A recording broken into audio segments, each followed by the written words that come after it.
Could it be that the powers that be, the elites, would like to use the coronavirus situation, the crisis, to manipulate society, to change our laws, to persecute people, to put forth an agenda that is anti-life, anti-family, anti-God? I'm here with the good Jason Jones, filmmaker, activist, podcaster, radio host. And you arrested last weekend, Jason, and we're going to talk about why that happened and how that relates to this topic of how this crisis and perhaps future crises might be used to change the way we live. We'll do our prayer in just a moment, but welcome, Jason. Hey, Taylor, great to see you, brother. Yeah, so let's begin with our prayer. We'll do the Our Father in Latin, and then I want to hear about your arrest. All right, let's do it. Thank you, sir. Nomine Patris et Filii et Spiritus Sancti. Amen. Pater noster, qui est in caeli, sanctificetur nomen tuum, adveniat regnum tuum, fiat voluntas tua, sicut in cielo et in terra. Panem nostrum quotidianum da nobis hodie, et dimite nobis debita nostra, sicut et nos dimittimus debitoribus nostris, et ne nos inducas in tentationem, sed libera nos a malo. Amen. Nomine Patris et Filii et Spiritus Sancti. Amen. Amen. Yeah, so last weekend I got a text from a friend like, hey, Jason's in jail. I'm like, oh, man, what do you do this time? He's like, well, he kind of gave me the rundown, and then I heard from you after that. So why are you getting arrested, Jason Jones? Stealing hubcaps, Back at it again. Yeah, it's not a lot of cars have hubcaps nowadays, so it's really challenging. True. It's tough, it's nostalgic. No, simply put, I was arrested for exercising the First Amendment. Yeah. It was until the police showed up in a cordon, the most peaceful, joyful event I had ever been to. And then when the police arrived in force, I got heated and some other folks got heated because they came in like 3 platoons in a military style cordon of the event. And then it got heated. But yeah, I had someone ask me that question. The official answer is I was arrested for violating a special order, which is kind of horrifying. Special orders. A special order. That's a special order. I thought it's when you're in the drive-thru, you get a special order. Yeah, it just sounds sounds like tyrannical. It does. But then, I meet with a group of guys and we still train and young guys, and it made big news nationally, locally and nationally. And they're like, what did you get arrested for? And I said, it just came out. I said, exercising my First Amendment rights. And it just came out. And then I was like, whoa, that's literally exactly why I was arrested. Right. Now you're in Hawaii. I am in Hawaii. And what was the event at which you were arrested? It was a Reopen Hawaii event. There were national events. Most of them went on across the country without a hitch. Many police unions told their police not to obey the orders to ticket or cite or arrest people because the Attorney General Barr, had issued a very clear statement that people's First Amendment was not to be infringed. And so I was so tired that day, Taylor. I didn't even want to go, but my Facebook account was associated with the Reopen Hawaii event because a friend asked me to do that. And so people kind of saw me as an organizer, and I thought, I have to go. But I had been up since 4 a.m. I run an organization, Movie to Movement. People think we make movies, but really movies are a means to an end. Our mission is to advance the interests of the vulnerable, from the child in the womb to the Uyghur in East Turkestan. Most of what we do, like that iceberg, is beneath the surface. I've been working on food security for vulnerable people in Africa. I had been working with different government officials in different African countries that morning. I had to get up at 4 a.m. to make those calls. I had interviewed the U.S. ambassador to Rome for food agencies on my podcast about food insecurity. We're looking at over 100 million people this year will starve just because of the shutdown around the world. Yeah. So it's just emotionally draining. And I had been up very early. I didn't even want to go. I said to my wife, I'm not even going to talk. I'm just, if people try to get me to speak, I'm not going to speak. Let's go, let's smile, and let's leave. Okay. And it was all going very peaceful. When I saw the cordon, being a former military man, you do what you do. You move towards the cordon. So I moved towards the officers with my phone, rolling, where I began to inform them that they were banal. I got a little out of control. I was a little rude. I wish I wasn't so rude, but my blood was boiling. And yeah, so, and Taylor, people go, why were you there? I wish I could say I was there because of my concern for the Bill of Rights and the Constitution, but that's not really what drove me to go there that day, as tired as I was. It was this global shutdown, Corona, has been used to arrest democracy activists in Hong Kong. It has been used by governments across the country to arrest and brutalize dissent, to brutalize minorities. In China, Corona has been used to, in occupied East Turkestan, the Chinese have used Corona to ramp up their genocide of the Uyghur. And of course, my great concern for food security around the world, from India across the Middle East into the Horn of Africa, I was there for them. I wanted to be in solidarity with the democracy activists, with the Uyghur, with the people who are going to starve, and also my home. You know, I'm not a scientist, I'm not a biologist, I'm not a virologist, but I am a political philosopher and political scientist, and I have studied genocide, democide, war, and famine for 30 years. I can grab all the books within arm's reach. You know, these are, for 30 years, this has been my Bible, Death by Government and the Black Book of Communism. This is what I study. And the number one killer in the past 100 years has been famine. The number two has been direct violence by governments against their own people. That's kind of even not honest, because most of the famines in the past 100 years, like in the Ukraine, like in China, like in Ethiopia, were caused by governments. Right. And it was not caused by Mother Nature. It was caused by governments. So really, the number one killer has been governments. Famine has been an instrument of that. Now, do I believe that there is some cabal out there conspiring to starve Africans? I don't know. But what I know is cabal, or just some sort of bizarre mimetic contagion of fear, what we're doing is going to kill people. Yeah. And so I was there because of my very real concern for the vulnerable. And I saw when you tweeted out that I was going to be there, someone said, those police saved Jason's life. Those police handcuffed me for 3 hours in the back of a car where the guy next to me and the woman in the car across from me both had heat stroke. And I was the last one out. I was there for an hour more than everyone because I said, let me out last. They were older. Right. Keep me in here. Process them first. I was in a car shoulder to shoulder with no mask with the guy for 3 hours. So they didn't save my life. I was out in the bright sun with my family when they handcuffed me, exercising my First Amendment rights. And so I want to speak to you Catholic social justice warriors. Taylor, can I give a little commercial to them? Let's do it. Don't be SJ thoughtless. Don't be mimetic. Really care about the vulnerable, like the elderly in the old folks' homes in Pennsylvania and New Jersey and Canada who are dying and died. Be thoughtful of the elderly who are suffering across Hawaii when our friend Dallas Carter and his program rolls into these houses. They haven't eaten days. The depressed, our suicide hotline, 8,000% increase. Wow. In Hawaii. Nationally. Now, how's this? That's not even the biggest problem. And I made a video yesterday. I made a little rant. Do you remember in the 90s? And in the 80s, there was this, you know, the footprints in the sand, God carrying you, and that was like everywhere. Do you remember that? Oh, yeah. It was a refrigerator magnet on everyone's house. Everyone's door. It was a bookmark. Yeah. And then in the 90s, it was a butterfly flaps his wings in the rainforests of Brazil. Yeah. And then, you know, this happens, and that happens, that happens, that happens. And the Patriots win the Super Bowl. See how that was all connected? Yep. How do these people not understand a global slowdown of the economy pushes people on the edges of hunger into hunger, people in hunger into famine? How do they not understand this? It doesn't make sense.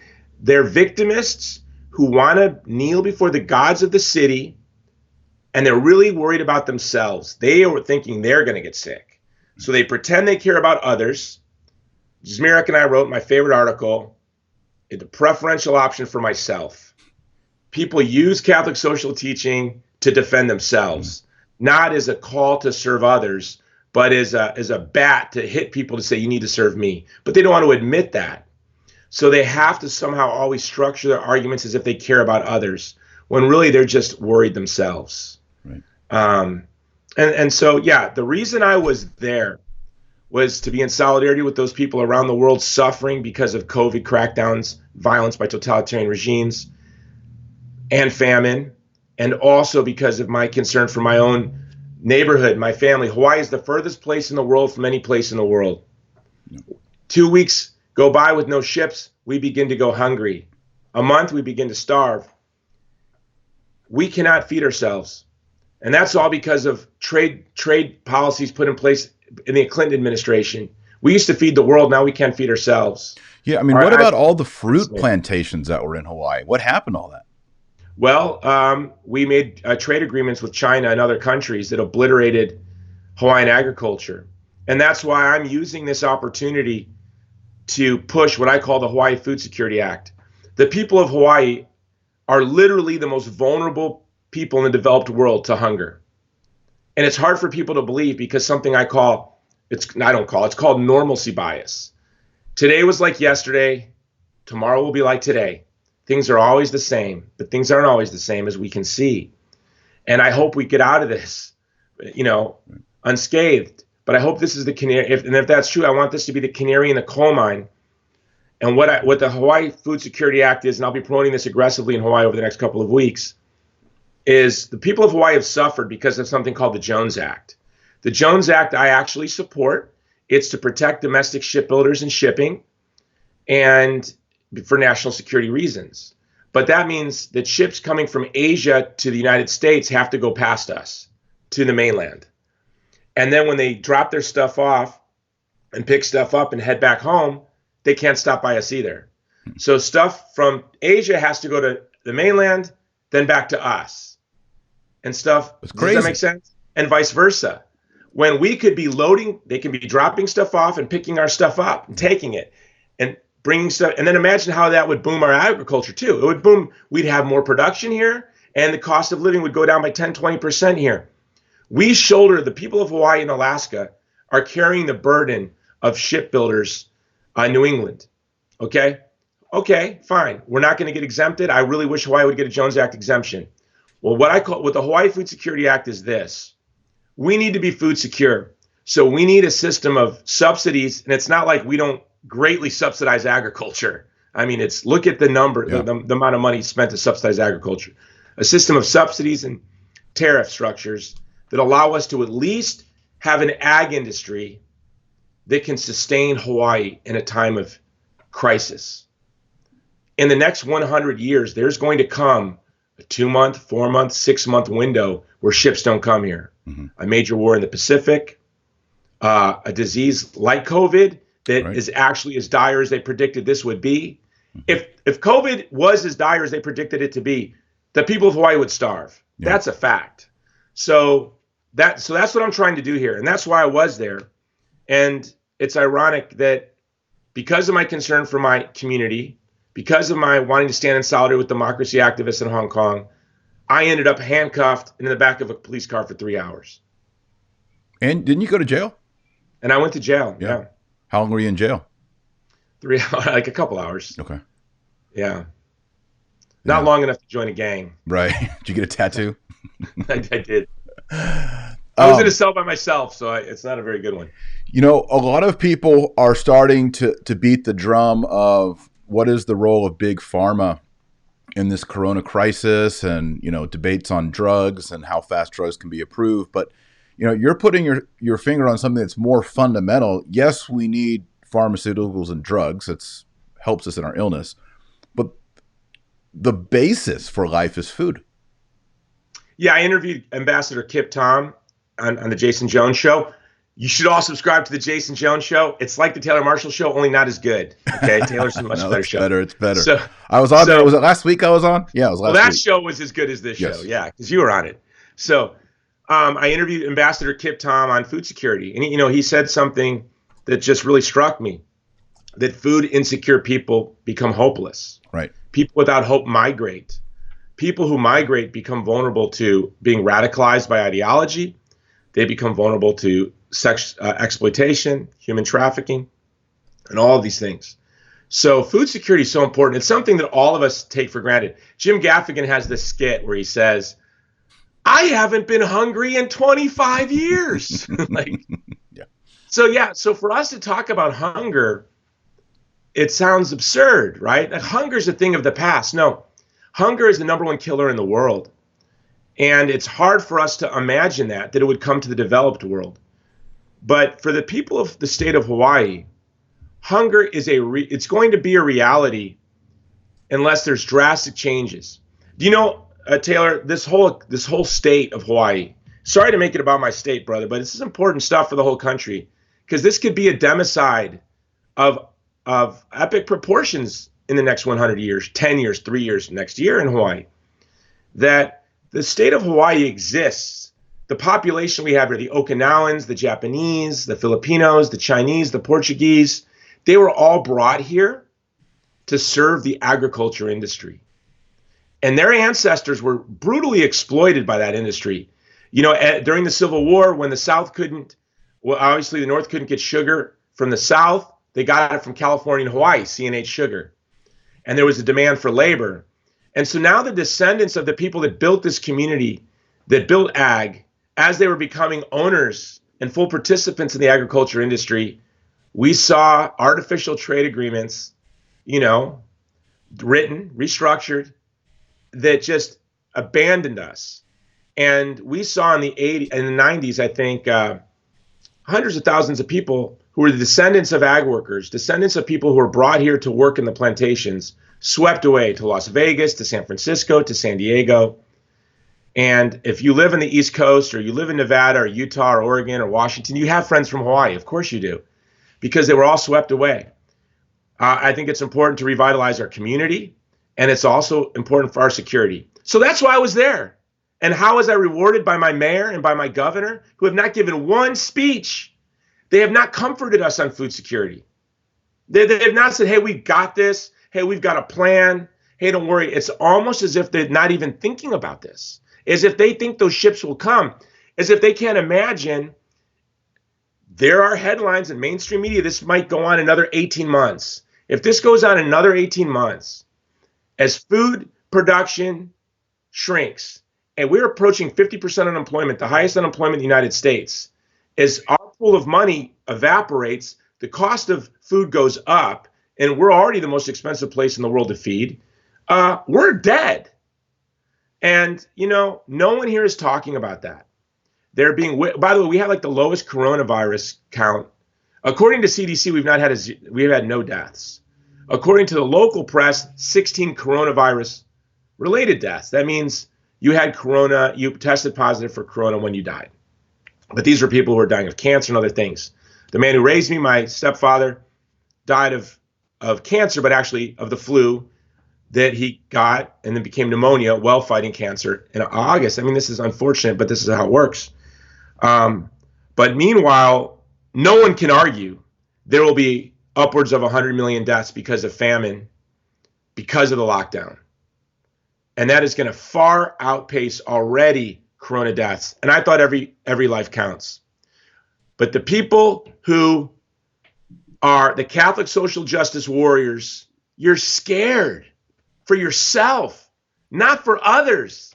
You know, we wear a mask to protect others. You want me to wear a mask to protect you because you are scared to death for yourself. I am scared to death for my community. I am scared to death for the people in India, for the people in Ethiopia, for the people in Somalia, for the children in the slums of Kibera. Why? Because I go to these places. I have friends who live there. And some of them have become almost family over my 25 years of working in these places. So, yeah, it's really unbelievable. Do you think this is intentional? I mean, that's the big question.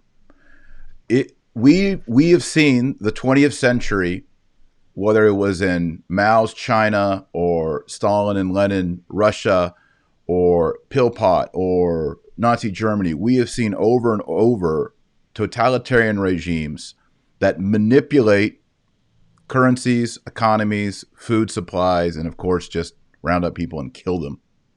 People are now a little bit nervous because we're seeing that the numbers that were projected are not close to what we were told they were going to be.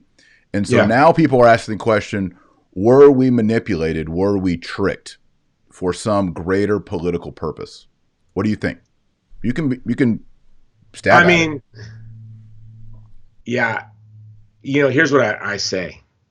I don't know, but Rene Girard when he says whenever these violent mimetic contagions erupt. Actually, three of my favorite writers, Rene Girard, Hannah Arendt, and Eric Voegelin, all said similar things in different ways. When these violent eruptions, these eruptions of racism, these eruptions of just spasmodic or organized chaos and violence happen in your community, you say, I thought we were different.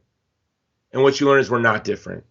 Hannah Arendt, who was Jewish, who loved Germany, who was a political philosopher from Germany, and her heart was really broke. She's just one of the most tragic and beautiful characters in human history because she was a Jew who kind of rejected her faith for Plato. Plato was sort of her religion, and Heidegger was her teacher and her lover. Then Heidegger joins the Nazi Party, the most influential, most respected philosopher in the world. So here's this little Jewish girl.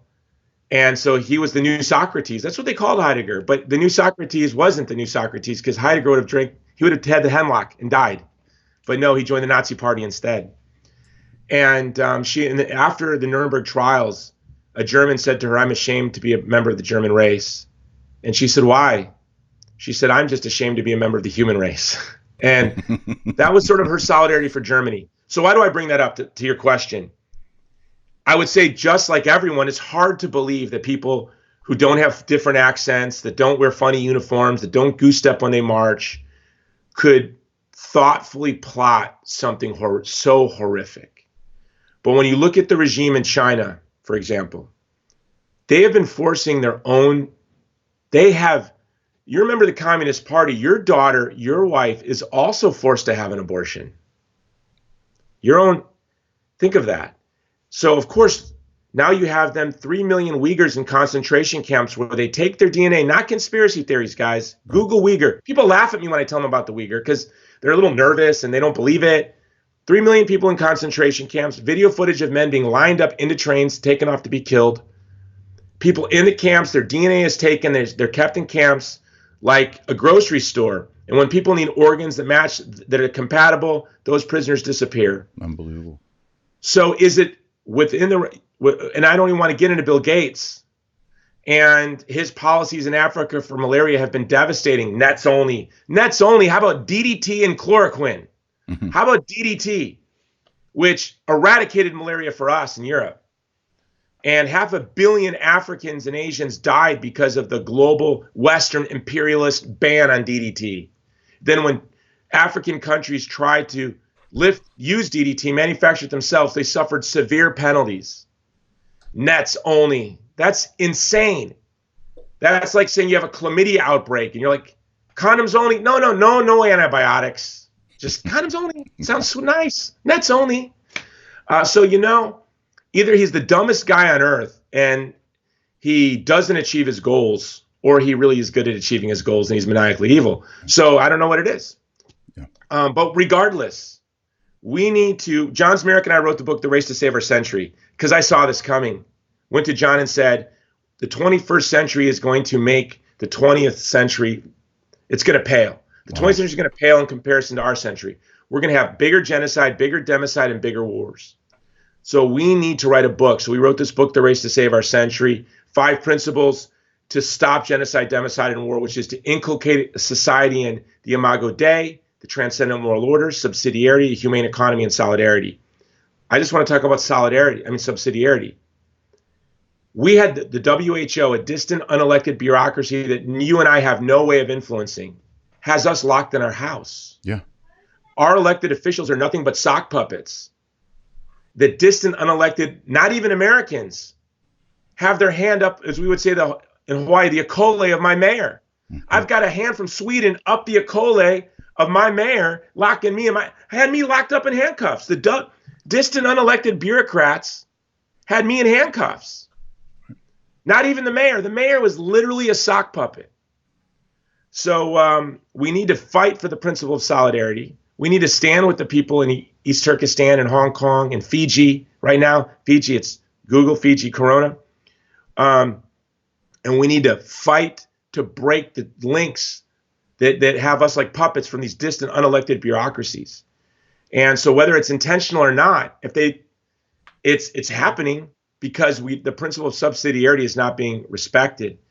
We don't live, when unelected, distant bureaucracies outside of the realm of our ability to influence, we're not free. It's simply put, we're not a free people, and our destiny is not in our own hands. Yeah. What, in America, we're Americans. We focus on America. We love America. Where are the geographic regions that are getting hurt the hardest right now? You mentioned In the Fiji. world? Yeah, you mentioned Fiji. Well, like in the next course, few weeks, who's going to have food shortages? Who's going to have major problems because of our current crisis? well, first of all, there's always enough food, and we have enough food to feed the world. Right. A lot of it's getting it to the right place at the right time. So it's going to be a problem with distribution. So you're going to see it first in India, which you're already seeing it. Okay. You're going to see a lot of it's not because of not a lack of food, because of fear and corruption and hoarding. Right. So you look for that in Nigeria. It's really, relatively speaking, a wealthy country. In places like Kenya, where there's real fear of this, of imprisonment, people are leaving the farms. They're not working as hard or as long. The most depressing place I've ever been in my life in peacetime. I've seen some very sad things. The saddest, most depressing place I've ever, but the people there are very joyful. It's very unique and unusual. I don't know if you've ever been to the Kibera slums, but the Kibera slums are unbelievably depressing, filled with beautiful people, joyful people, and it's heartbreaking. And I went there, and I was visiting, and there was an orphanage that a man had built himself that would live half the year in Cleveland, half the year in Kibera. He was from Kibera. And he would work as a day laborer in Cleveland 6 months a year, thinking of the most low-paying American job. Lived in a little apartment with a bunch of guys in Cleveland. Then he would go back to Kibera for half the year and care for these children. And he had the most pathetic bull you'd ever seen in your life, right? This weak, scrawny bull. He said, in about 2 years, I'm going to be able to buy a cow. So I was so moved. I went and bought the Beyonce of cows. This cow is the cow of cows, The cow cost me what a place. I remember because I have very strict budget. And my family, we're working class. I run a small nonprofit. So I make movies, but that doesn't enrich me. It funds my nonprofit. So that's how we structured it. So I have a very tight budget. So I had a budget to buy my son a PlayStation. The cost of this cow is about a nice gaming system. Right. So I thought my son will understand. I went and bought the Beyonce of cows. And this bull must have been the happiest bull ever. And I came walking into Kibera with this cow, and it was like this huge parade. And now that orphanage has milk, and they have calves. But Kibera is already they're already suffering, right? They're already fighting hunger. So I worry about places like Kibera, India, the Horn of Africa, Somalia. Look to Somalia. Ethiopia is booming right now. So, but Ethiopia also, because of its history, has foresight. They're very thoughtful about famine. So I think Ethiopia is going to be okay. I really worry about Somalia. I hope maybe some other countries look to Ethiopia, and Ethiopia is able to work with and help other countries. In fact, after I get off your show, I'll be working with some different government agencies from different conference call in Africa. So, and our main concern is to let people know in the West, there are these unintended consequences. The good news is the World Food Program, David Beasley is on it. He's very serious about this. The Trump's appointees, like Kip Tom and others, are obsessed with food security. And what I love about our country is, the role of the State Department, and I'm not traditionally the biggest fan of our State Department, but it's to advance our interests around the world, right? They're not do-gooders. We shouldn't kid ourselves. The role of every country's Department of State is to advance the interests of that state. But the appointees, Trump's appointees in the State Department, really understand that our security is intimately linked with the security of people in the world. That the most vulnerable people in Somalia, our destiny and their destiny are intertwined, because vulnerable people migrate, and when they migrate, they can become radicalized, exploited. And we can then be involved in exploitative relationships, which undermines our dignity, which undermines our political community. So I'm confident in the people we have in leadership roles now. They're taking this very serious. Africa's on it. They recognize that this is very serious. But, already, just because of this global slowdown, there's going to be famine, hunger. Yeah. And we need to minimize that. Yeah, you and I both know, you especially know, that Africa is the bullseye for contraception, abortion, besides China. And in a sense, just stripping that demographic down and depleting Africa, we know that that's policy of the UN. Yeah, for sure. Like I have friends in Africa who take pictures from, and our friend Uju, our mutual friend Uju, who I need to get on my show this week. They'll go into these medical centers. You can't get antibiotics, but there's like stocked full with contraceptions. Yeah. There's a group called iPass that delivers vacuum aspirator self-abortions, so women can give themselves abortions. And by the way, this leads to famine. In some of these countries, big families means the family survives. Like, this is not like the sort of mindset we have that smaller families means you're less likely to die from hunger. Oftentimes that can be the opposite. Mm-hmm. So, it's cultural imperialism. They want to turn the whole world into an affluent American suburb. Right.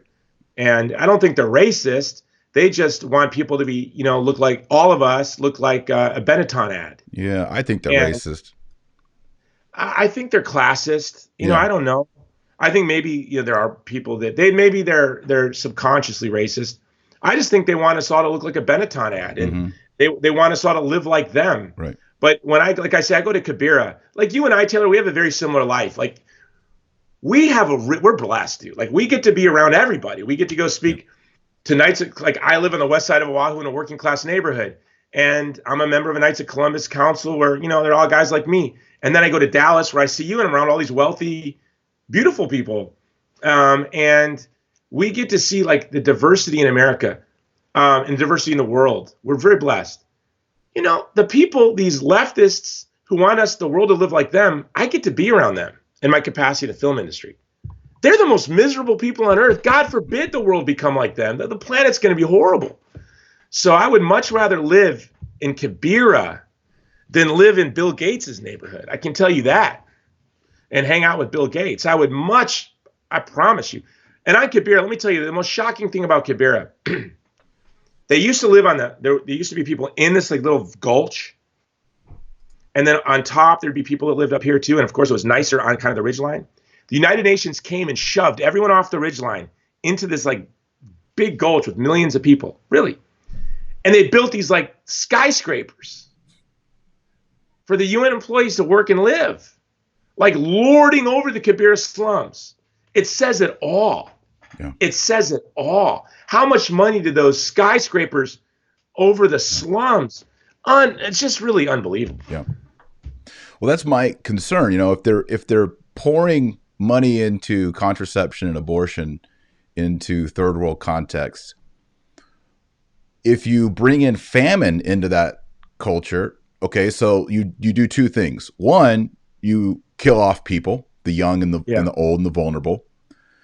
So that's one. And then two, you now have even a better argument for abortion contraception. Oh, there's no food. Let's abort all the babies, right? Yeah, and that's what they say. You can restructure that culture on the premise of, well, now you're in famine. And it's just a nasty downward cycle. And it works. Well, let's look. After the potato famine in Ireland, the Irish used to be like the French. They used to be like the Spanish. They were very sensual people.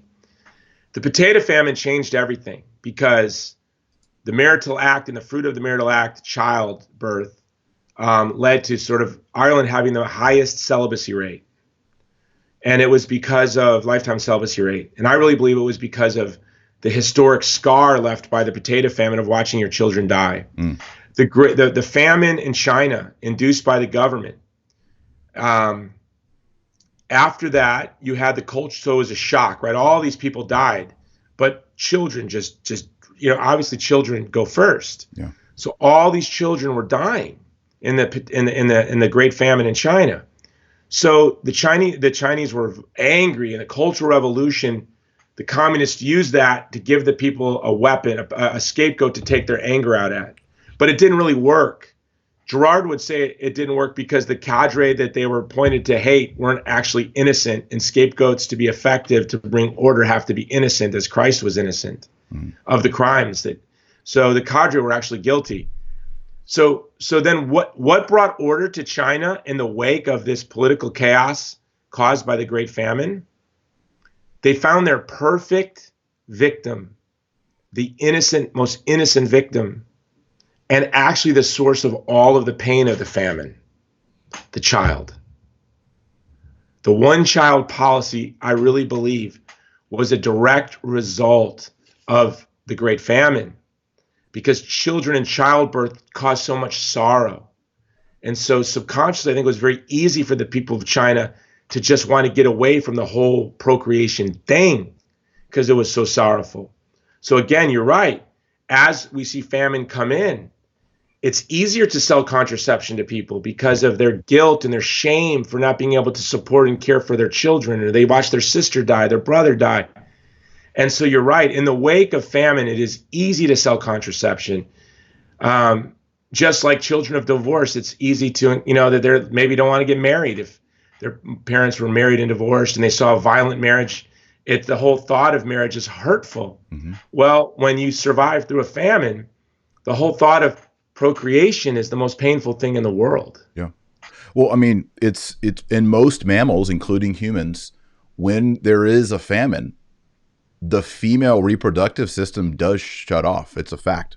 Mm-hmm. When calories go below a certain level, if it's a herd of cows or whatever mammal, and humans also, women will stop reproducing. It's built into our very physiology, and there's also that psychological element of I don't want to bring a child into the world and watch the child die.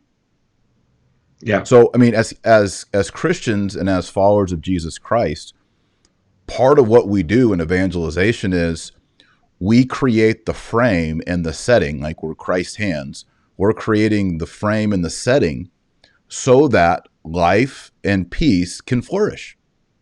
Yeah. Because the devil knows that, if he brings in famine, if he brings in social reengineering, if he brings in contraception, abortion, all of those evils are symbiotic and they feed off of each other. And so, it's not being a Catholic is not just going to Mass. It's not just the sacraments. It is trying to create a society. And I don't even want to use the word social justice. I just think it's just so tarred. But we have to create a frame or a boundary by which life can flourish. I mean, part of us, men like you and me, we do a micro version of that. We have our family. It's like a little friend of mine was saying, like a garden or a porch, and we're tending our plants. So that's like a micro version of just having our wife and our children and being the patriarch and making a place for them to thrive in the world. But also as men, we have to, and I think women too, all of us, and religious and whatnot, we have to make sure that the whole world can thrive. Otherwise, you can't just come in to any of these places with famine or high abortion rates and preach the gospel and expect there to be soft hearts ready to hear it. Yeah. No, by the way, that's another thing that's driving me nuts. As I'm talking, posting, and writing articles about the coming famine, Catholic men, the men that I know, are saying, Jason, this is God's way of getting our attention and God's way of making you be more thoughtful to your family, and maybe you should disengage from all this politics. And our world is on fire, and you want me to put down the bucket, the little bucket I have, not a fire truck, not a fire hose, but a little bucket. And I'm trying to do my little part, putting out, and you go pray more. Yeah, pray more. Yes. But we really have an obligation, Taylor. You and I were so blessed, even to be able to be on your show. We're talking to more people now than St. Paul talked in his whole life. Yeah. That's what I get the privilege of doing, being on your show. And I get to tell them, be in solidarity with the Uyghur, be in solidarity with the human rights activists in Hong Kong, stand with the vulnerable from Hawaii to Somalia. And here's the thing, Taylor, what's great about it is you and I get to have people throw rocks at us. It's actually great. Rene Girard says to be in solidarity with the vulnerable is to become vulnerable. So when I go and get arrested, I'm on the front page above the fold of my local paper. I'm getting attacked from 16-year-old kids, saying, "Howley, go home," to members of the Republican Party who are posturing for whatever reason, telling me I don't care about the elderly, to pro-life leaders saying I'm thoughtless to the vulnerable. That's the reality, because I'm actually way more thoughtful to the vulnerable than them. I get called these throwaway lines, and then I thank God for it. I say this is such a great opportunity for empathy, and if doing the right thing gave you sunshine and flowers, then you, by the way, you can do the right thing a lot of times and get sunshine and flowers, right? Yeah, absolutely. Yeah. So, but those times when it really matters is when everyone. I remember when John Zmirak and I opposed the invasion of Iraq, and we said, "Hey, there's going to be genocide. We're going to leave. America doesn't have the stomach for this, and when we leave, there'll be genocides and democides." And thousands of rocks came at us from every direction. Thanks be to God. I didn't understand that at the time. I thought I wasn't good a communicator. I thought that I had to find a better way of communicating this complex truth. What I've learned is no. When there is this mimetic contagion, there's nothing you can do but stand next to the vulnerable and get hit in the head with rocks. And that is just the beautiful life of being a sacramental Christian. And I thank God for the privilege. And I just hope everyone listening really Google, pay attention. You can read Zmirak and I wrote an article. I don't know if Taylor, you can put it in the show notes. About a month ago, we wrote an article called "Flatten the Hunger Curve." Mm-hmm. My interview with Ambassador Kim Tom from Friday. And then just put in your Google alerts, famine, hunger, and you're going to see story after story. MSN last week had a story about famine of biblical proportions coming our way. And don't believe it's just from the locusts. They're going to start blaming Mother Nature. Mother Nature comes a lot, and we don't have famines. Right. So locusts are there. We have good years, we have bad years. But we are facing a year of famine that we haven't seen in the world since World War II. Let's pivot a little bit and talk about Christianity and the Catholic Church. You're in Hawaii, and although you have one of the lowest death counts related to Corona, y'all are still locked down, aren't you? Yes. And I've been talking to our mutual friend, Dallas. Yes. Carter. And H.E.R.O. What's that? H.E.R.O. is working day and night to care for our elderly. Yes. And he's, as I talked to him, he was, I don't want to betray anything he said, but we were lamenting how little pastoral care people are getting. Guys like me, I know a lot of priests. I got priest on my cell phone. I can call priest. It's not a problem. But the vulnerable people, I'm thinking especially the elderly, people who are in nursing homes or in hospitals, any kind of care situation, they're very vulnerable. And Dallison was just mentioning, like, he's calling parishes and he's trying to get priests on the phone and he's trying to get certain sacraments for people who need them. And he's kind of, Dallas is kind of like being a pastor. Yeah, he's kind of everyone. He's like all the. No, Dallas is literally a church in Hawaii now. It's all the laity feeding the homeless. I'm out there caring for the homeless. Dallas is out there working with the elderly. Yep. All these lay people. I met a young mom, and it's kind of just individuals. There's this one evangelical Christian woman. She's a single mom, has a job, but she qualifies for WIC. And she's like calling me, giving me all this stuff to give to the homeless. Not to be rude, but I got one letter from my pastor, and guess what it was? I need money. I need money. Yeah. I need money. My nonprofit is 2 weeks away from being bankrupt because I've been working so hard, lost 6 months of income, haven't fundraised a lick. Yep. And because I've just been overwhelmed with work. So it's very sorrowful, but it is what it is, right? I've been too busy. I'll tell you, initially when I was, what upset me was not last rites and confessions for the dying. This to me was unimaginable. Yes. And the lack of imagination from our bishops, like, listen, okay, can't you take the youngest, fittest priest with the best lungs and say, listen, I'm going to put you in an RV on the outskirts of the parking lot of the hospital. We're going to get you a hazmat suit and you're going to be living there till this is over. We can cycle you. Mm-hmm. And but everyone's getting last rites. The only way that I can understand this is if our bishops are atheists. Yeah, they don't believe. They don't believe. That's the if they do believe, it's horrible.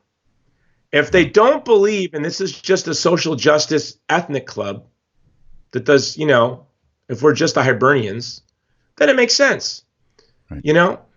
But I think, I for their sake, I hope they're atheists and then find faith, Right. because I can't imagine how tormented a believer would be. I'm the worst. I'm not Taylor Marshall. My podcast isn't Catholic.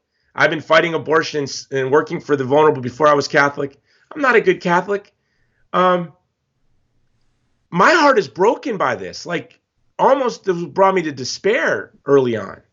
It's the hardest thing for this was wrestling with the elderly, pious Filipino Catholics in my parish dying without last rites. We all think. I imagine my death. I meditate on my death. There's always a priest in unless I'm in like a battlefield situation, and now I'm too old for that. I always assume Maybe not. that I have 8 kids, so one of them's going to call a priest. Somebody in my safety net's going to get. I always imagine that. So to think of millions of people right now in 2020 who are moving to death's door, the Grim Reaper is standing there. They're going to death, and they hope to have the consolation and the graces to cross the finish line of the marathon of life, and it's not there. It's unjust.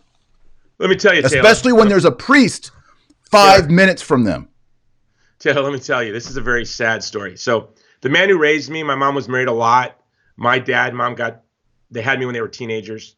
Then my mom got married when I was like 2 to the man who was as much my father as my biological father. And especially in my early years, he was my father because my dad was in the Army and gone until I was 6 or 7.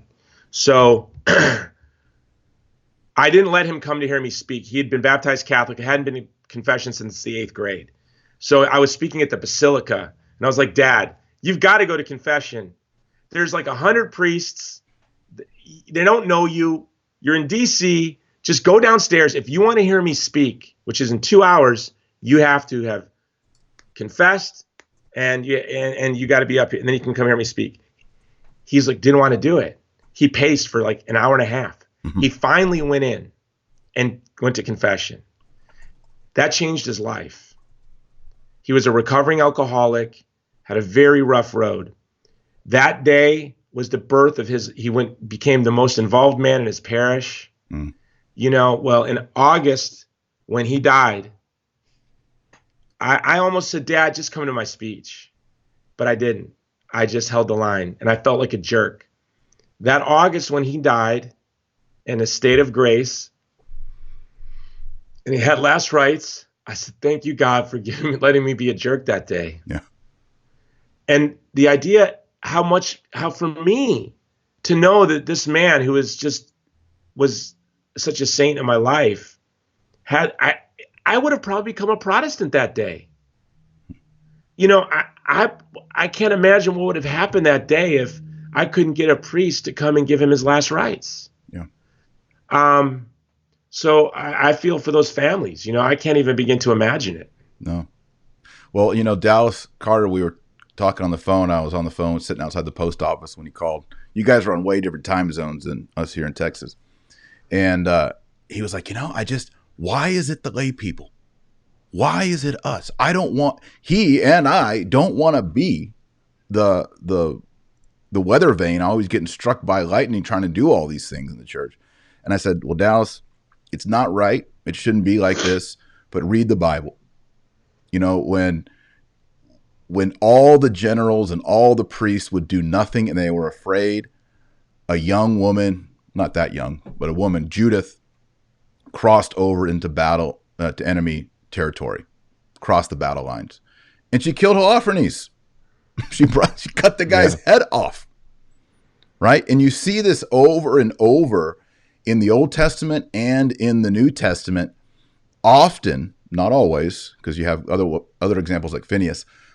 The priests, the leaders, the kings are fiddling away somewhere, and God chooses an Esther or a Daniel or a Judith or a Paul, and they come and do the most miraculous things. And I was like, we don't need to think of ourselves as a Judith or a Paul, whatever, but we also need to realize that in the economy of God's grace, it's not always the high priest and the bishop and the priest and the Levite and the deacon who is doing all the good work. I mean, that's the story of the Good Samaritan, where Christ says there's a guy in the pit on the side of the road in the ditch, and the priest passes him and the Levite passes him, and it was the Samaritan that helped. And so, surprise, surprised, it's still the same, 2020.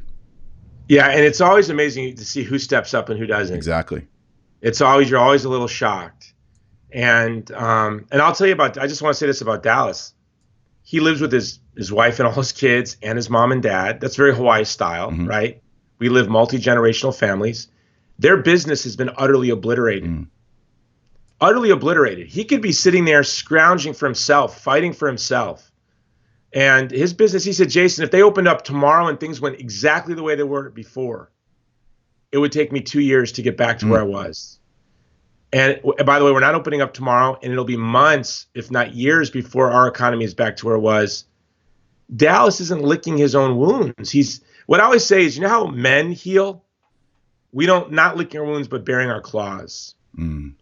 Right? Like if you're sitting around like, oh, me, I see all these men on my Facebook page with their little comments, and they're like, you're so pathetic. Yeah. You know, be a man, fight.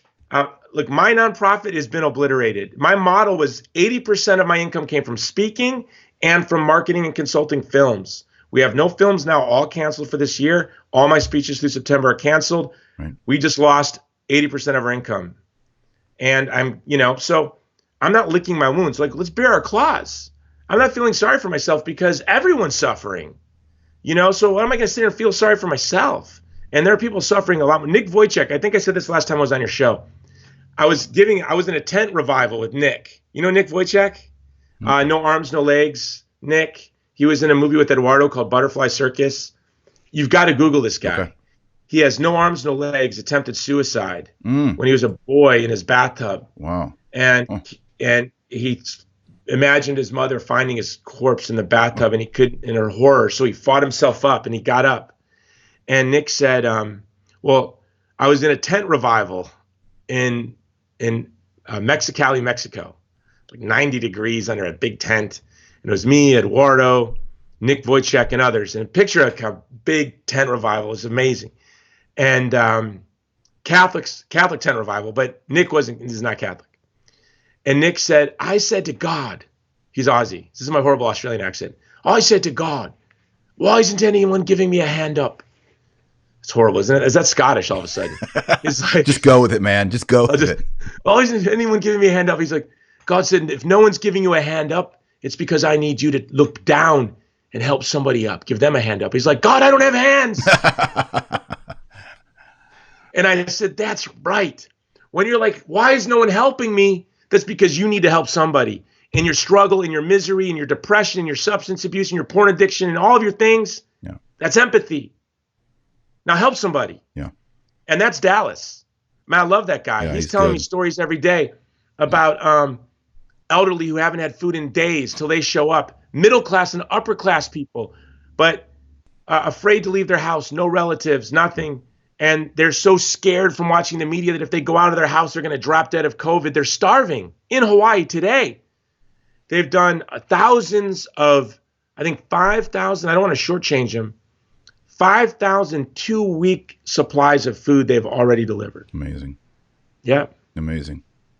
And I mean, that's Catholic. That's Christian. I think we rightly should be concerned about lack of sacraments and all that. But we also, in a time of crisis, we have to be the ones that carry the burden financially and with our time and our resources and all that. Yeah. What a privilege. Yeah. What a privilege. Before I was Catholic and I was at adoration with a friend and I wasn't Catholic, I remember having this thought, if Jesus is real, I was like talking to God. I said, if you're real, I don't want to be with you when you're coming, and you're giving your sermons. I don't want to come with you when your people are walking into Jerusalem. I said, if you're real, can I always be with you at the cross? I didn't even know how Christian that was at the time. Mm-hmm. And that's what it is. Like how, and I have always think like, okay, I don't want to be, people say, oh, you like this stuff? You like being handcuffed in the back? No, I do. What? I like reading, playing Uno with my kids, doing Uno, Muay we Thai. like Uno too. Yeah. I like making protein shakes and sitting in my yard, you know, looking at my bougainvilleas. I like peace. Yeah. I'm actually an introvert. I like being alone. But it's not about what we like. Yeah. You know, it's what we're called to do. But I am addled. I am addled at the thought of people suffering. It literally, I feel it. It addles me. It's a grace that God has given me. And so I can't, when I'm having my Lani Kai juice, you know, on my way to Muay Thai, you know, but I'm thinking about the Uyghur. I'm addled by it. And that's when I know you love jujitsu. I tell people the only time I'm not obsessed with my apostolate is when a 26-year-old kid who weighs 240 pounds is trying to punch me in the face. Yeah.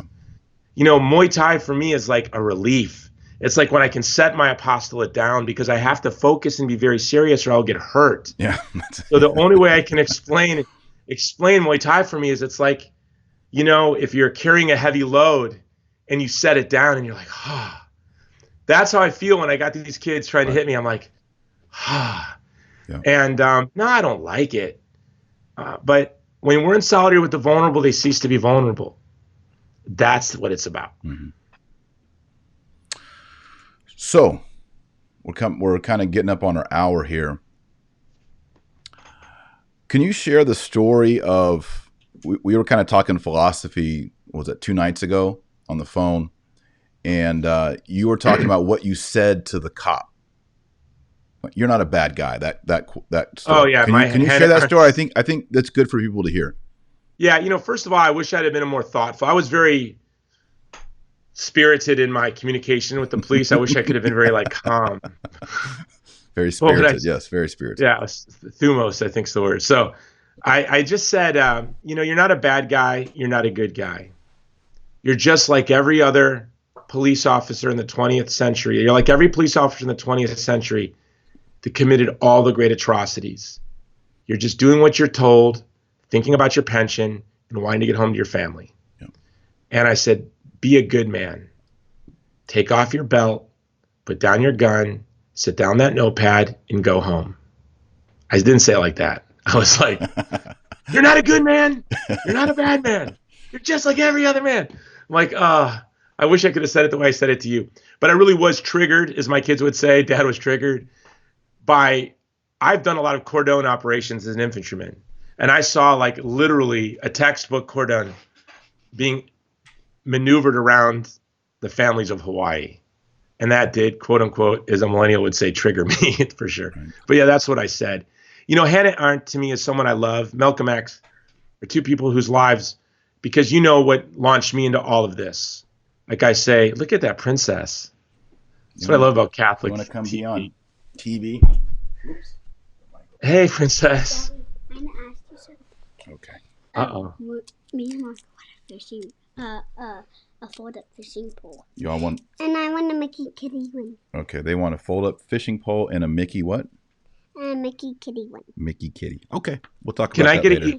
Can I get an easy bake oven? All right, love you. Can I get an easy bake oven while you're going to the store? So can I give my little Hannah Arendt lecture that we were talking about? Yeah. I mean, do we have time for that? What I liked about your comment to the cop is it's like, hey, you know what? You're just doing your job. Yeah. And I think there is, in all of our work, we have superiors, we have inferiors, there's a chain of command. But we always have to be on guard over our greatest superior, and that's God. And one of my concerns in this corona, both with the policeman who arrested you, he's just doing his job, even though it's, what was it, a special command that you disobeyed? Special order. Special order. You disobeyed by the way, if it has special in it, read it and think hard. Yes. Special Any order. That's special. You know, why am I being arrested? Because you violated a special order. But then also, like we were just talking about with the church, with the priests. Yeah. You know, I think there are a lot of good, holy priests who are praying hard every day, and I think their hearts truly are broken that they're not able to minister to the sheep. Yeah. And it's also kind of the same thing. It's like, well, I know people need last rites and confessions, but my superior, whether he's an abbot or a prior or a bishop or a cardinal or whatever, says I can't. And so I'm not. And I think this is sort of the tension that we live in. And this crisis has brought it up, both in the political sphere and in our religious Catholic sphere. And that is it always okay to just say, well, the Fuhrer said, so I'm guiltless. I'm guiltless. I did the right thing. The guy one step above me said this, and so that's what I did. And so I have no culpability.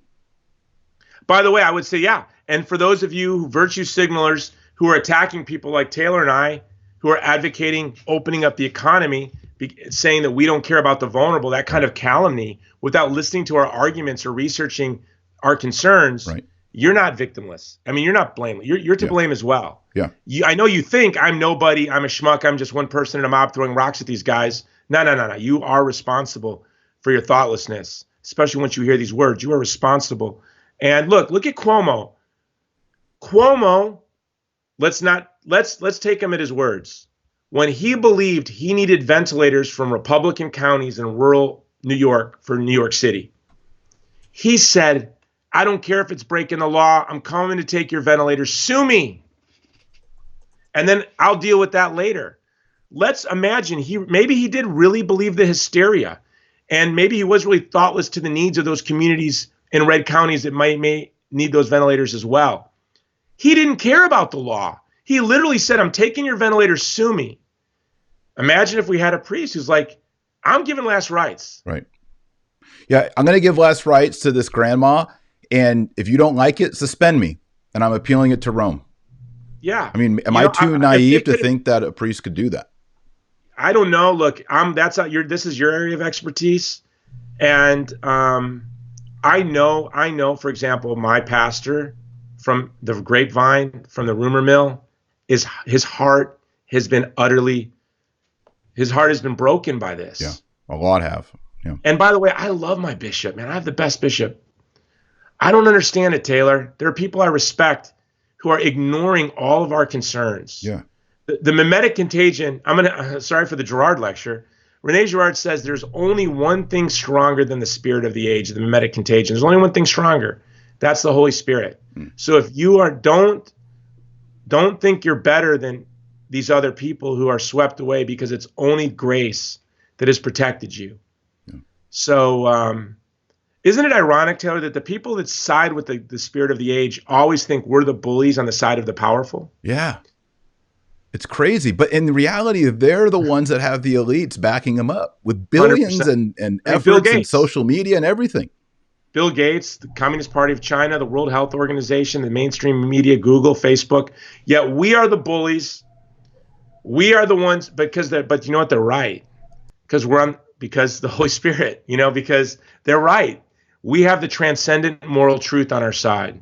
Yeah. And that's the transcendent truth. We have that on our side. So throw your rocks, and then come September, October, November, December, make your excuses, pretend you never were really for the shutdown. You just thought we were not.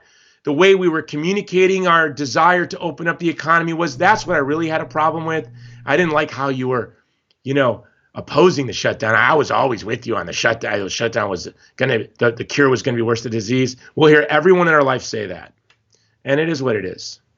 To be in solidarity with the vulnerable is always to become vulnerable. To be in solidarity with the scapegoat is to become indistinguishable to the mob. The scapegoat and you become indistinguishable. You become the scapegoat. So what a privilege for us to live with our elderly who are starving and lonely in our own communities. That's a real thing, as we've seen now in New Jersey, Philly, Canada. We're going to get more and more stories. To be in solidarity with the democracy activists who have been rounded up during the COVID crisis, over 10,000, I think now, have just disappeared. Mm-hmm. The Uyghur, the genocide's been ramped up. The child in the womb. Yep. I want to live. And we haven't mentioned yet the worker. And the worker. Yeah, that's it. The worker, the man who goes from 9 to 6 or 8 to 5 every day to pay that mortgage, to put gas in the car, to buy those groceries. So many millions of those people got nothing. And let me tell you, over time, if you're a man who can work and you can't, and you're just getting a government check or something like that, that begins to eat away at your soul. You start to forget your dignity as a man. Would you agree, Jason? Yeah, 100%. I mean, I've seen this in war zones in Iraq and Syria and other places. You can see, honestly, and I hate even to say this because, I mean, the comparison's absurd. So, but I'm going to give it to you anyway. So when I did the movie The Stoning of Soraya M, with Jim Caviezel and Steve McAvity about an Iranian woman who's stoned to death, true story, I was the liaison with the Iranian community. So I met with all these Iranian families and all over the world. I had to show the film before we were released. And I saw in all these Iranian men who were leaders in their country, just almost a total brokenness. And their parents, their kids would tell me, yeah, Dad has never been the same since we left Iran. And I could see just the loss, their eyes, they were almost not there. Yes. My wife is begging me to leave Hawaii because she's been hearing me for 20 years say that Hawaii is food insecure, that there's going to come a day. We have 6 months supply of food here, at least, eating normal, because I've always been concerned about food security in Hawaii. It's been one of the reasons I wrote The Race to Save Our Century. The truth is it could have been called The Race to Save Hawaii, because I saw that any major disruption in the 21st century was going to kill my neighbors. And my wife said, let's go to Texas. The state's not going to open. The economy's never going to. And as I sit there and meditate on it, which she's going to have to chloroform me, handcuff me, and throw me on the plane. It ain't happening. But just the thought of it brings me to almost near despair of leaving my state. So I can't imagine these people that you have a restaurant, for those entrepreneurs out there, you get a home equity loan. Let's say 4 years ago, your business hit a rough patch, but you believed in it. You took out a home equity loan to meet your payroll. This is what people do. I did it. Yeah. For my nonprofit. I took out all small business owners do that.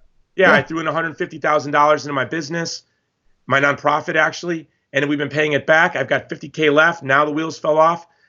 This is everybody. Yeah. How many, that food truck you like, that restaurant you love, that convenience store down the block, these people got their home tied into it, their children's education rolled up into that. And now things were humming. Things were humming. They were like, wow, we made it. We did it. Bam. Yep. And for those of you who are on the dole, I had a nice email from a couple. They said, we saw you in the paper. We know that you were arrested, and we know because you're concerned that for your family. We understand. But we lost our jobs a year ago. We've been on welfare and we get food stamps, and it's not that bad. There's programs for you. And I wanted to say, WIC food comes from the same place regular food comes from. It's not. That's right. And they don't understand, and they don't understand everything we have is tied up into this. Yes. And they were trying to comfort me, it's okay. You can get food stamps like we are and welfare like we are. They don't understand. Every food truck you love, that's everything they have in that. That's right. Every restaurant. That's right. That waitress with 2 kids and a jerk ex-husband who's got that nice apartment and things are rolling. Her kids go to a good school. The wheels have just fallen off. They're not even getting their unemployment. And they're opening in some places in Texas. The thing is, and I think we're doing great in Texas right now, but opening 25% capacity for restaurants and things like that. I'm not a restaurateur, but you can't open a restaurant and say, oh, you have to pay for the lighting and the air conditioning and the cook, and you can only serve 25% of what the restaurant, and you have to order food in bulk. People in the government don't understand how businesses work. You can't just say, okay, you can open the restaurant at 25% capacity. The restaurant is geared to run at 100% capacity because you have overhead and staff. And then you're just making it. Yeah, the restaurant business is tough. But I mean, in Texas, and I'm going to actually conspire with your wife and drag you here, Jason, because now, if you're a liberal socialist, don't listen. Stop, turn off the video. But everyone else that's good and legit. Hey, Texas, if you see me coming with my family, I'm a liberal socialist, commie, pinko. Don't let us in. Look, I went to Mass on Sunday at the Fraternity of St. Peter. Right now, I believe I could go down the street and have a margarita at a restaurant. Things are opening up here in Texas, and I'm really glad to see it. I think we're going to recover really well. My concern is that we're going to recover well, and then all these liberal people from states that bankrupt themselves, like California and New York, are going to come here and then vote for all kinds of socialist liberalism. Yeah, no, I think you guys are open, because when I was in jail, I get out of jail, and lo and behold, I'm on Drudge Report, and so the whole world knows. I've got hundreds of text messages, hundreds of emails, and I got a picture from some friends in Houston. They were at a bar toasting me, like. So while I'm in handcuffs in the back of a car, hands behind me, my friends are in Houston having a beer. Yeah, in public. And our COVID rate is lower than yours. Yes, it's amazing. It's amazing. And so I think that's a good place to wrap up, is whether this is a evil conspiracy elites in the background, or it's just this random blotch of events that comes together as a constellation. There is injustice built into this. And it's time for people who are truly followers of Jesus Christ to resist it, not only with our words, but even to be sitting in the back of a police car. Right, Jason? Yeah, and it's, Hawaii is the hardest place to do it, trust me, and I'm going to tell you why. For one, there's a history of diseases from the outside destroying the Hawaiians as a people. This is real. And so to see a big white guy like me out there saying, open the state up, man, that rips some wounds open. Mm-hmm. And I'm aware of that. And it breaks my heart. Like friends of mine, a friend of mine with MS who's Hawaiian messaged me, don't you care about me? I thought you loved me. I thought you were my friend. That hurts right there. Right. I had to be, brother, I love you. Let me walk you through my concerns. And so there's that here. We have that history of that. Number two, this is a fact. There is no place on earth that does a better job of caring for its elderly and its sick than Hawaii. Yeah. Period. I mean, we're the home of Queen Emma. We're the home of St. Damien. Yep. We're the home of St. Marianne. What makes us unique is our just intense commitment to the elderly. The elderly here are respected. In Hawaii, younger brothers and sisters treat their older brothers and sisters better than kids in the mainland treat their parents. And so there's that sort of sense of the respecting of the elder, even if it's your older brother, let alone the kupuna, right? So we're very easy to manipulate and take advantage of. And so, I'm going to tell you, it was not easy. I didn't want to be I didn't even want to speak at the event. I'm like, I did not want to be the poster child of this, but it happened. To be in solidarity with the vulnerable is to be vulnerable. And this shutdown doesn't make any sense with the new CDC corrected numbers. Right. I think we should all, you were duped. Yeah. We were duped. We were duped. And it's not our fault. They lied to us. They did lie. They lied, and they scared people to death. I mean, yes. And then people are mad at us because they're scared to death and they think we're reckless. Look at the real numbers and then look at the consequences. So to do the hard thing when it's hard, I'm going to quote Luther on your show. It's probably the first time Luther was ever quoted. Don't do it. Don't do it. Can I not do it? I just did an anti-Luther show 3 hours ago. No, I'm anti-Luther. But he had a great quote. Okay, I'll say Chesterton said it. Okay, I'll say Chesterton said it. Okay, G.K. Chesterton said, to be against the devil in the world everywhere and all the time, except for where the devil and the world attack, you're not against the devil in the world at all. Okay, G.K. Chesterton. So to stand with the vulnerable everywhere and all the time, except for when the devil and the world attack the vulnerable, you are never in solidarity with the vulnerable. Yeah. Period. Yeah. If there's no cost to be with the vulnerable, you ain't with them. And there is no cost to be a mask Nazi. Right. There is no cost to be a shut down the global economy Nazi. Yeah. But to say, look, people are going to starve. People are committing suicide in epic numbers. They're not reporting. And by the way, you're watching the Taylor Marshall show. I bet you 3% of your audience is knuckleheads. So I'm talking to the 3% knuckleheads and the trolls. You're trolling somebody, which means you pay attention. Go Google the suicide numbers. They're not front shelving it. Google the unemployment numbers in Hawaii, higher than the Great Depression. You don't think there's a cost to this? Yes. To life? Come on. Yeah. Google famine. Google David Beasley's remarks from the World Food Program. Well, and another thing that people don't think about is our medical system. Any medical system on planet Earth is expensive. It's one of the most expensive things that we have in modern society, and it's essential. We need it. A medical healthcare system only exists in prosperity, and it is lifted up and supported by wealth. By wealth. If you, over a generation, strip out and destroy businesses, economies, restaurants, and notice it's the small businesses getting hit. It's not the Walmart and the Amazon and all that. They want us to be closed forever. Exactly. You kill all of that, you can no longer sustain a health system. So what happens when COVID 5.0 comes out that's like 3 times worse 30 years from now, and we don't have a strong health system? Yeah. Yeah. All this stuff fits together. And we don't have the Bill of Rights. You know, I have had comments I have made on the Uyghur, true statements, removed for violating community standards from Facebook, from Twitter. Yep. We have to be aggressive, guys, thoughtful and aggressive in standing with the vulnerable. We're living in times that it's unbelievable. I was kicked off of Facebook for a month because I made a video defending Ellen DeGeneres. It was the sweetest thing I've ever said in my life. I was defending Ellen for defending Kevin Hart. Said nothing obnoxious, nothing strange. Said I violated their community. I said, look, why are you doxing and destroying Ellen DeGeneres? I was saying this to the LGBT community, the alphabet people. You're about to get my channel destroyed. I said, listen, this woman is why there's gay marriage. She's kind, she's thoughtful, she's winsome. She stood for your cause when it took courage. Now you're calling her names for defending Kevin Hart. I said, could we just not be mean to our own people? You can be mean to me. Why are you being mean to Ellen? Right. You go violate our community standards, and Facebook blocked me for a month.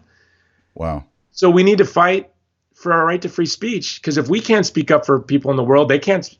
People in Hong Kong can't speak up for themselves. The people in occupied East Turkestan can't speak for themselves. If we can't speak for them, there is no one to speak for the vulnerable left in the world. That's right. That's right. Amen. Amen. All Thank right. you, Taylor. Everybody, Taylor, go. for letting me come on here and the moderators have been putting the Jason Jones show in the live chat. If the mods could do that, Will or Dan, if you could put the Jason Jones show in there. You got a bunch of books. They're on Amazon.com. Look for Jason Jones. Where else can people follow you, Jason? If you go to thegreatcampaign.org, and for a donation of $20 or more, $20 is their exact cost. That includes shipping. We'll send you my book with John Zmirak, The Race to Save Our Century. John and I saw a century of democide, genocide, and total war coming. And so we took Catholic social teaching as our guide, and we said, this is how we as people can work to leave our posterity a culture of life and freedom. And yeah, so you can go to thegreatcampaign.org, and it's the Vulnerable People Project's website. And our mission is to stand with the most vulnerable people in the world. Movie2movement.com. You can see all our movies. My new movie, Divided Hearts of America with Benjamin Watson, will be in theaters everywhere when there are theaters and when we can get a distribution date.